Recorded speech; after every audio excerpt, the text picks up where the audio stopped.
So think back to a time like any time you spent hours, maybe even days, just trying to get a new piece of technology to work. Oh, we've all been there. Right.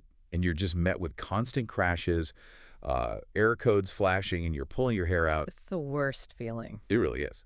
But um, what if those crashes weren't actually failures at all? Mm. What if that agonizing loop of shutting down and restarting was, well, the machine actually learning how to start? Now, that is a complete paradigm shift. Exactly. And that's exactly what we're looking at today. So welcome to today's deep dive. Glad to be here. Our mission today is to explore this really fascinating personal account we've got. It's titled The Startup Sequence. And at first glance, I mean, it reads like a tech support nightmare. Oh, totally. A very frustrating story about two people building a custom computer. Mm. But as you read on, it quickly evolves into this profound observation about, hardware, memory, biological processes. Yeah, the nature of what we call priming. Right. So we're going to guide you through this whole journey from like a blinking air light on a motherboard to a fundamental lesson about how systems, both digital and human, learn through repetition. Instead of just expecting instant perfection. Exactly. Okay, let's unpack this from the very beginning, because the sheer anticipation in this source text is so real. It really sets the stage, doesn't it? It does. They talk about this this window of expectation. Right. They were waiting for one specific crucial component, the Yeah. power adapter. Yeah.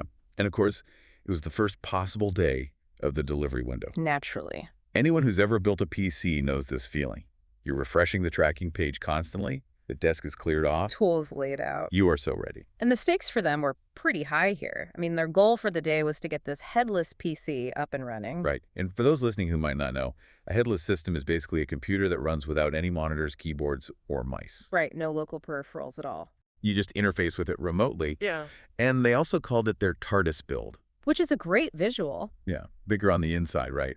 They're trying to cram all this massive processing power into a physically tiny case. So they have all this potential energy just sitting there. Yes, the adapter finally arrives, to plug it in, and they're waiting for this triumphant hum of the fans. The game-changing moment. Exactly, but they hit an absolute brick wall. Hours of BIOS loops. Hours. Reseating RAM sticks, staring at these cryptic little two-digit codes on the motherboard. And the machine just keeps shutting itself off at the exact same point.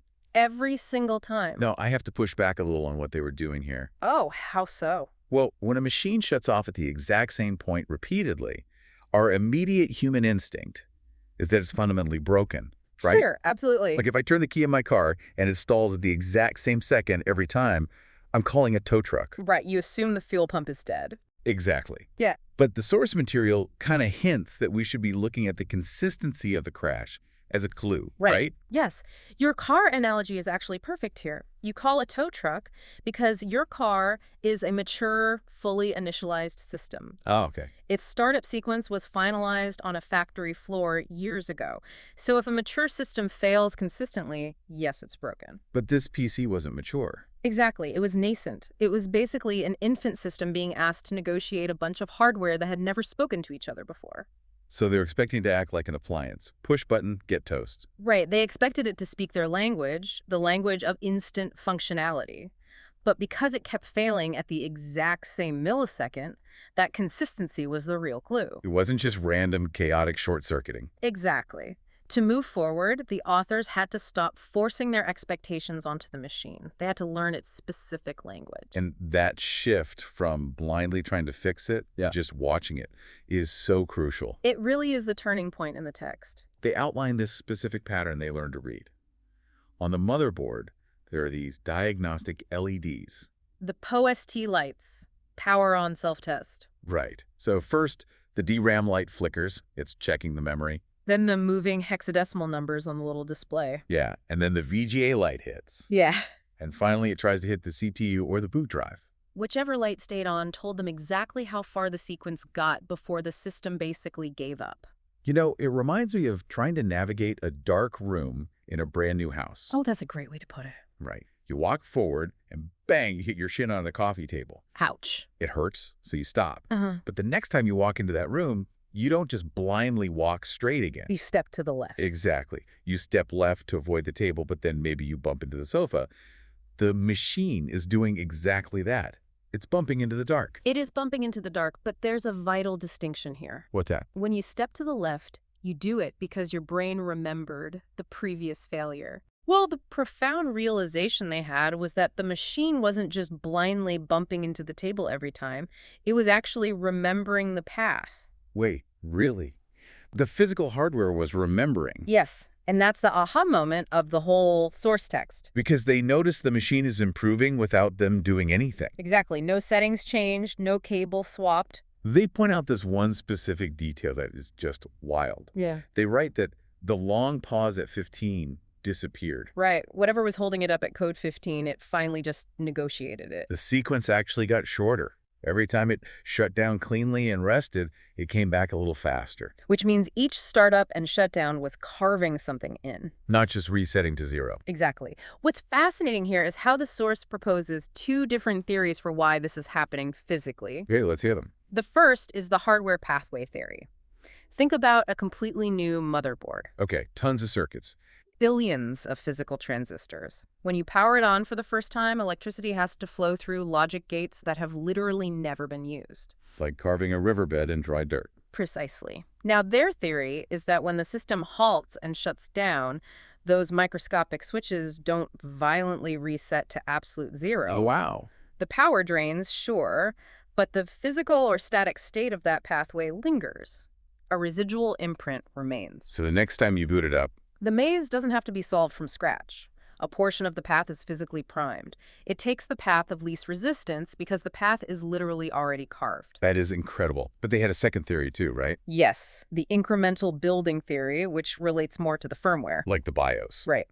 This theory suggests each boot cycle gets one micro step further in compiling a file or a memory timing. Like memory training for new RAM. Exactly like that. Modern DDR5 RAM has to be trained. The board tests latencies, fails, saves that tiny bit of data into a non-volatile CMOS chip, and shuts down. And then on the next boot, it uses that data piece to get just a little bit further. Exactly. It's building a bridge over a chasm, one foundational pillar at a time. You know, think about how you, the listener, approach a really daunting task. That's so relatable. It really is. Like, do you expect to sit down and write a perfect first chapter of a novel on the first try? Definitely not. Right. Or do you let those first few clumsy, terrible drafts kind of carve the path for you? We're so hard on ourselves when the first attempt doesn't yield a finished product. Exactly. But if these computer restarts are actually carving a path, then we really have to rethink the whole concept of a crash. We do.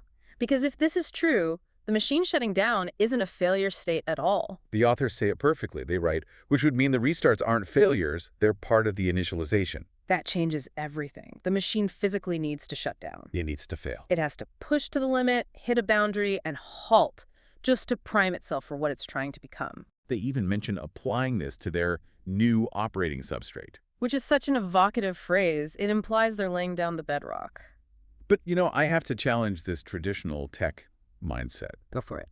We are so deeply conditioned to view a shutdown as a defeat. A black screen means you lost your work or the server is dead. Right, it's a panic moment. Yeah.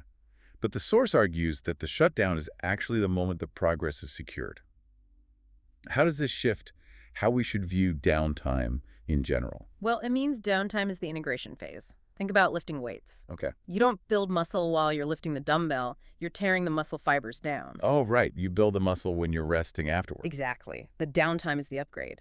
If the computer kept blindly pushing power into unmapped pathways without shutting down, it would probably overheat and destroy itself. So the crash is just the system taking a breath to write its progress to memory. Yes. And this behavior isn't just some quirk of silicon and copper. It mirrors something incredibly human. Here's where it gets really interesting. It's the most profound part of the deep dive. They literally write that there is something almost biological about it. They're connecting digital hardware priming directly to human neuroplasticity. Basically, the idea that memory doesn't form in one dramatic event. Right. It forms in repetition. The repeated firing of a pathway until it's effortless. In neuroscience, the saying is, neurons that fire together wire together. The computer looping its boot sequence is doing the exact same thing artificially. And they use this gorgeous analogy about playing the piano. Yes. They say you learn the piano best by Not paying attention by not saving the mistakes, only embodying the motion. That phrasing is so dense with meaning. Embodying the motion versus saving the mistakes. Unpack that a bit for us. Well, when you learn a complex physical skill like a chord progression, your conscious brain is super engaged. You're overthinking where every finger goes. Exactly, and if you fixate on a wrong note, you stumble on the next measure. You save the mistake. Right. The biological machine learns best when you bypass that anxious conscious part of your brain and let the repetition settle into your basal ganglia. Into actual muscle memory. You have to embody the motion. Which is exactly what the PC was doing. It didn't sit there feeling anxious that it crashed at code 15. It has no ego. Exactly. It just retained the successful sequence up to 15, embodied that electrical motion, and fired again. Pure, unadulterated muscle memory for a machine. But they take this biological parallel even further with the morning reset concept. Oh, man. This blew my mind. It's quite a thought. They suggest that the human system actually relearns itself each morning from the environment. Rather than just from stored continuity. Right. We just assume that when we wake up, we load a save file of us. You open your eyes and you're safe. Yeah, but the text argues we're actually booting up. The brain is checking the ambient light, the temperature of the bed sheets, and rebuilding consciousness in real time. It's a daily P-post sequence for the human brain. It totally is. When the motherboard powers on, it doesn't just assume the RAM is still there from yesterday. It queries the environment. Is the memory seated? Am I headless? And every morning, our brains do the exact same thing. Am I safe? Where am I? What day is it? Both systems rely on constant interaction with their environment to prime themselves for the day. It's so profound. But having established all these amazing connections between silicon and biology, we should probably talk about how their day actually ended. You should. Because after all this grueling work and these philosophical realizations, did they actually succeed? Did they get the TARDIS running? Yeah. Did it boot? Well, the reality check is pretty stark. They state it plainly. We didn't get the build running today. Which, if we were still in that appliance mindset, would mean the whole day was a total wash. 10 hours down the drain. Exactly. Yeah. But that's not their conclusion at all. Not even close. They dropped the core thesis of the whole text. Priming isn't a workaround, it's the process. You can't skip it. You must let it happen. Give it time between cycles and trust that each iteration is doing invisible work. And to prove it wasn't a waste, they list all this hard-won data they got. Very specific technical knowledge. Right. They walked away knowing the machine definitely recognized the drive. They mapped the boot sequence lights. They knew the patterns for progress versus a hard crash. They figured out the GPU physically had to stay in for now. They realized legacy mode in the BIOS was the key. Oh, and that weird HDMI quirk? The screen needed to be awake before the boot sequence even started, or it interfered. But the most vital detail they learned was about the rest period between cycles. Yes, the 30 seconds versus 5 minutes thing. Right. They learned that waiting 30 seconds after a crash before restarting simply wasn't enough time. But 5 minutes was. And that 5-minute gap is mechanically crucial. Because of the capacitors, right? Exactly. Motherboards and power supplies are full of capacitors holding electrical charge. So when you shut it down, they don't empty instantly. No. If you restart after just 30 seconds, there's residual voltage keeping that corrupted state alive in the volatile memory. The system hasn't truly reset. But waiting 5 full minutes allows the capacitors to bleed off completely. The volatile memory clears, leaving only the newly primed pathways. The shutdown needs that specific duration to do its invisible work. Which proves the day wasn't a failure, the authors conclude. None of it was wasted. It was just the startup sequence. It's such an empowering way to frame things. It really is. And, I want to talk directly to you, the listener, for a second. Think about your own projects. Exactly. When you are trying to master a new skill or, launch a business, and you get to the end of a long day and feel like you accomplished absolutely zero. Ask yourself if you really failed. Yeah. Did you fail, or did you just map out the exact boundaries of what doesn't work? Did you complete your startup sequence? Because finding out that a 30-second break isn't enough, but a 5-minute break is. That's not failure. That is hard-won data.